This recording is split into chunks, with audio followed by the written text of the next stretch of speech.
तो पिछले वीडियो में मैंने बताया कि किस तरह से एक पॉइंट का रिलेटिव पोजीशन दो लाइन के रिस्पेक्ट में कैसे देखे थे। ठीक है, अब नेक्स्ट जो है ना वो बात करने वाले हैं जो बहुत ही ज़्यादा इम्पोर्टेंट है। एप्लीकेशन नंबर कितना था, वो 3rd या 4th जो भी है लिख लेना। तो एप्लीकेशन नंबर 4, ठीक है, पोजीशन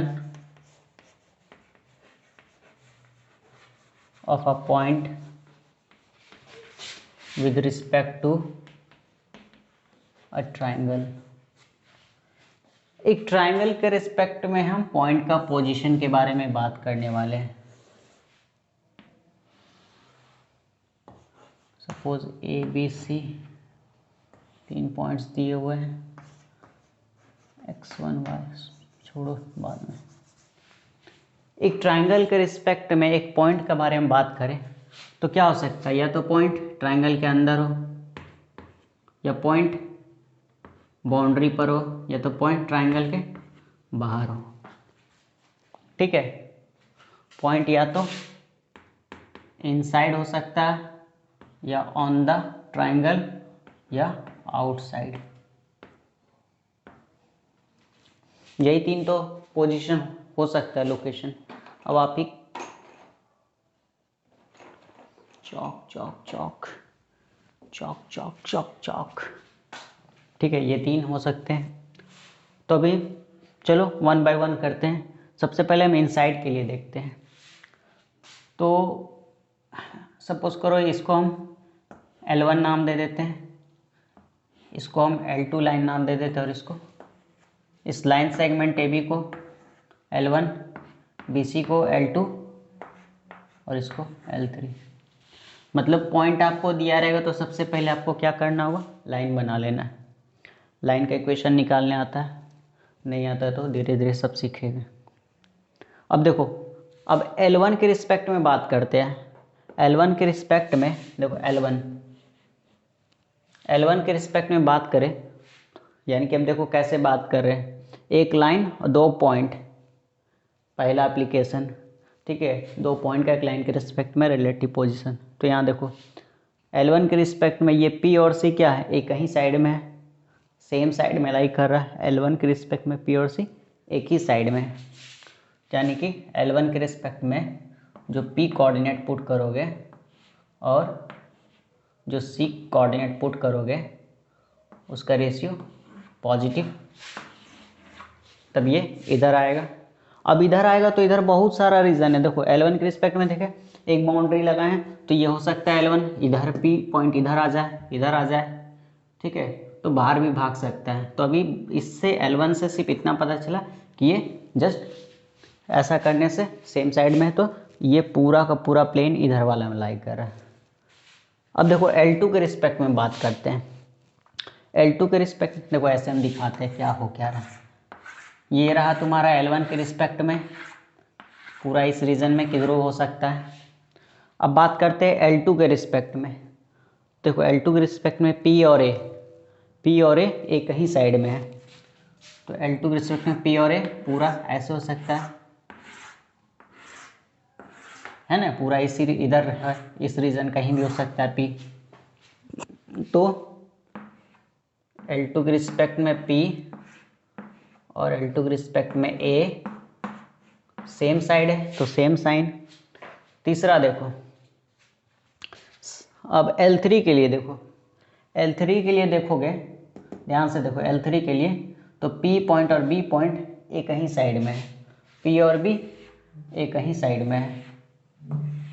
ठीक है, P और B, तो ये इधर किधर हो सकता है, इधर किधर भी हो सकता है। तो L3 P का और L3 B का पॉजिटिव।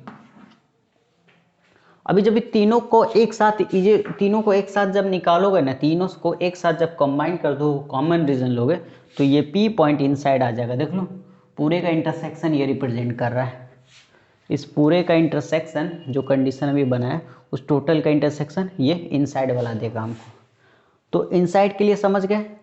आपको इनसाइड ही पूछेगा, आउटसाइड ऑन द ट्रायंगल नहीं पूछेगा। तो ये रहा पूरा कंडीशन, यानी कि ये तीनों को सॉल्व करना है एक ही साथ, जो वैल्यू आएगा कॉमन उसको लेना है। ये एक सिस्टम, जब भी ऐसा लिखे तो समझ लीजिए एक सिस्टम है। ये क्या है? System of 3 conditions. ये तीनों कंडीशंस को एक साथ होल्ड करेगा तभी पी पॉइंट इनसाइड होगा। आपको फिगर में साफ साफ दिख रहा है। अब एक क्वेश्चन लिखिए, फाइंड अल्फा। इतना क्लियरिटी से कोई नहीं समझाएगा, बता दे रहे पहले। टीचर भी मैक्सिमम कंफ्यूज रहते हैं, चल क्या रहा है हो क्या रहा है, रटवा देते हैं। तो मैं ऐसा कोई भी चीज़ नहीं होगा मैथमेटिक्स को जिसको विदाउट एक्सप्लेनेशन आपको ना दूं। कोई भी फॉर्मूला है उसका पूरा एक्सप्लेनेशन, एक नहीं 3-4 तरीके से देने की मैं औकात रखता हूं। और इतनी तो औकात ज़रूर रखता हूं कि किसी भी IIT में जा करके बड़े बड़े प्रोफेसर के सामने चैलेंज है मेरा, 10 मिनट तो एकदम पक्का खड़ा रहूँगा। बहुत किए, बहुत मेहनत की है मैथमेटिक्स पर। पूरी की पूरी ट्रिगोनोमेट्री की मैंने बुक लिख के रखी हुई है।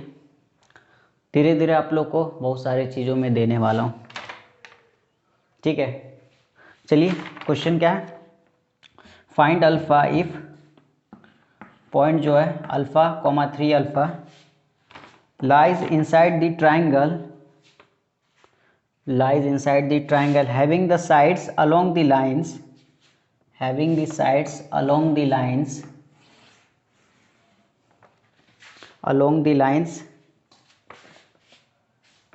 आप किसी को भी कुछ मान लो, कोई दिक्कत नहीं। 2x + 3y = 1 - 3y, ये दिया। देखिए हम इसको बढ़िया से लिख देते हैं। लाइन क्या दिया हुआ है हमको? लाइन दिया हुआ पहला 2x + 3y = 1। लाइन 2 जो दिया हुआ है हमको x + 2y - 3 = 0। एंड L3 जो दिया हुआ है 6y = 5x - 1। अब बताना है अल्फ़ा का वैल्यू बताइए, ताकि ये जो ट्रायंगल बन रहा है इन 3 लाइन से, ताकि ये पॉइंट इस ट्रायंगल के अंदर हो, पॉइंट ट्रायंगल के अंदर हो। तो किसी को भी कुछ भी मानिए। तो सबसे पहले हमको तो पॉइंट्स चाहिए होंगे, साइड्स तो दिए हुए हैं, हमको पॉइंट भी तो चाहिए। तो सॉल्व करना शुरू कीजिए। हम पहले सॉल्व करें L1 L2 को, L1 एंड L2 को। ये मेरा खुद का मेथड है, ठीक है। आप लोग सॉल्व कीजिए, इसमें मैं कोई मदद थोड़ी करूँगा कि सॉल्व करने में मदद करूँ। 3, 2 - 1 3 y -1 3 2, 1 1/2 1 3 2। आगे सॉल्व कीजिए। डिटर्मिनेंट है सेकेंड ऑर्डर का, 9 + 2 11 -1 - 6 -7 2 - 4 4 - 3 1। then x = what? 11 y = -7। तो L1 L2 का इंटरसेक्शन, सपोज कीजिए हम इसको L1 नाम दे दिए, 2x + 3y - 1 = 0। This is L1। L2 इसको बोल दिए x + 2y - 3 = 0। And L3 5x - 6y - 1 = 0। थोड़ा सा मेरा हैंड राइटिंग ख़राब है, लेकिन पढ़ाने में कोई कमी नहीं है। तो L1 L2 का इंटरसेक्शन, ये L1 L2 का इंटरसेक्शन, ये आ गया, क्या आ गया? 11, -7। अब सॉल्व कर रहे हैं हम L2 एंड L3। तो x y ये क्या चीज़ चल रहा होगा ये तो आप लोग को भी हम सिखा देंगे। इसमें ऐसे सॉल्व करने से गलती की संभावना ही नहीं है। थोड़ी देर में बता देते कर क्या रहे हैं हम। तो L2 और L3 को सॉल्व कर रहे हैं। तो 2 -6 -3 -1, देन -3 -1 and 1 5, then what 1 5 2 -6। चलिए सॉल्व कर रहे हैं। तो plus -18 -2 18 -2 -20 y -15 + 1 -14 -6 -10 -6 -10 -16, then x equal to what x equal to 5/4, y equal to what 7/8। तो L2 और L3 का इंटरसेक्शन 2 और 3 का इंटरसेक्शन क्या आया 5/4 7/8, 5/4 7/8। अब L1 L3 कर रहे हैं। L1 एंड L3 कर रहे हैं। x y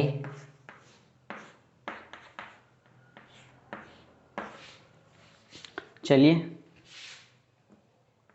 3 -6 -1 एंड ये भी -1 ही है। y तो -1 -1 2 5 2 5, ठीक है। देन 2 5 3 -6 x अपॉन सॉल्व कीजिए -3 और -6 -9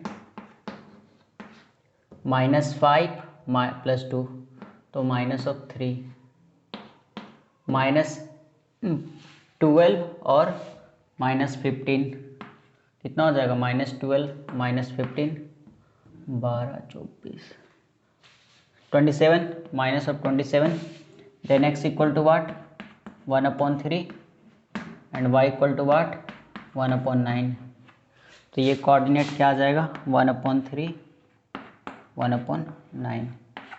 एक बार चेक कर सकते हो, क्रॉस चेक के लिए पुट करके देख लेते हैं। 2/3 + 1/3, चलो सही है, सबका सब कोऑर्डिनेट सही निकला है। ये कैसे कर रहा हूँ मैं आप लोग को बताऊँगा। फिलहाल सब निकल गया, हमको जो निकालना था निकल गया। इसको मिटा रहे हैं, उतार लीजिए जल्दी, स्क्रीनशॉट ले लीजिए।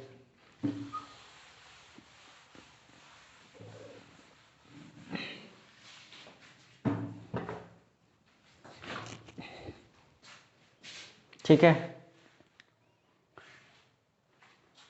तो इधर से इसको भी मैं गायब कर रहा हूँ क्योंकि हमको जगह चाहिए होगा थोड़ा।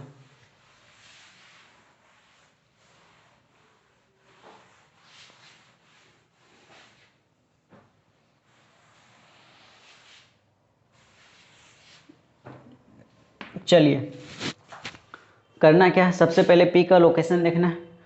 इनसाइड है तो अब यहाँ देखिए L1 के रिस्पेक्ट में देखिए P और C एक ही साइड में है, तो L1 के रिस्पेक्ट में P और C एक ही साइड में, सेम साइड तो सेम साइन। तो L1 में P को पुट कीजिए। L1 क्या है तो उसमें P को पुट करें 2α + 3 × 9α -1 अपॉन वाट, इसको यहाँ पर डालिए तो 10/4 + 21/8 -1। साफ साफ पता चल रही है नीचे ऑलरेडी पॉजिटिव करना है हमको। इसको यहाँ से पॉजिटिव करें तो 11 alpha minus 1 should be greater than 0। नीचे तो पॉजिटिव है, इससे कोई मतलब नहीं रहा। Alpha should be greater then 1/11। एक कंडीशन हुआ अभी। अब L2 के रिस्पेक्ट में देखते हैं। L2 के रिस्पेक्ट में देखिए तो ये P और A एक ही साइड में है, तो P और A तो करिए। तो अल्फ़ा प्लस 3 2 जा 6 अल्फ़ा माइनस 3 अपॉन वाट पुट कीजिए 1/3 प्लस 2/9 माइनस 3। इसको सॉल्व कीजिएगा, देखिए 1/3 2/3 ये लेस देन 0 हो जाएगा, यानी इसको हमको पॉजिटिव करना छोड़िए बाद में। अब इसको जब सॉल्व कीजिएगा, नीचे वाला चीज़ नेगेटिव हो रहा है, नेगेटिव मल्टीप्लाई बाय पॉजिटिव कर दिया, तो 7 alpha minus 3 should be less than 0, then alpha should be less than what 3/7। ये दूसरा के लिए हो गया। अब तीसरा, अब इसके रिगार्डिंग 3 के रिगार्डिंग देखिए, L3 के रिगार्डिंग ये और ये एक ही साइड में है, तो 5 alpha minus of 18 alpha minus of 1 upon what 55 plus 35 minus 1 all should be greater than 0। ये तो ऑलरेडी पॉजिटिव है, तो सिर्फ ऊपर को देखेंगे, तो ऊपर को देखते तो ये कितना आ जाता है -13 alpha minus 1 should be greater than 0, then alpha must be less than what -1 upon what 13। अब तीनों में जो कॉमन आएगा एक साथ, तभी तो अंदर लाई करेगा ट्रायंगल। तीनों को इकट्ठे लेते हैं। कहाँ गया? अब बताइए, ये बड़ा या ये बड़ा है?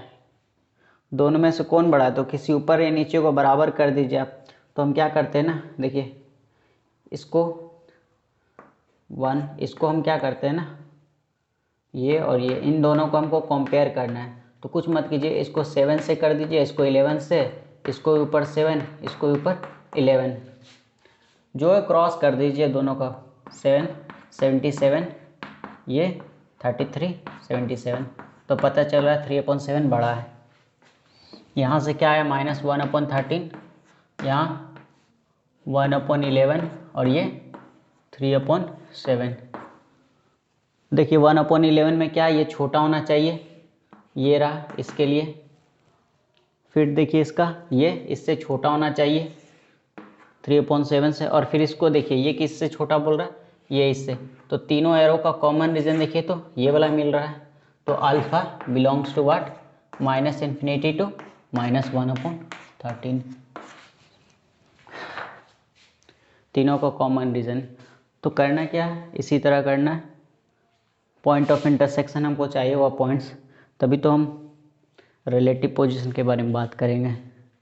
तो अगर साइड्स, अगर आपको पॉइंट्स दिए हुए हैं तो आपको लाइंस निकालने होंगे, लाइंस दिए हो तो पॉइंट्स निकालने हैं।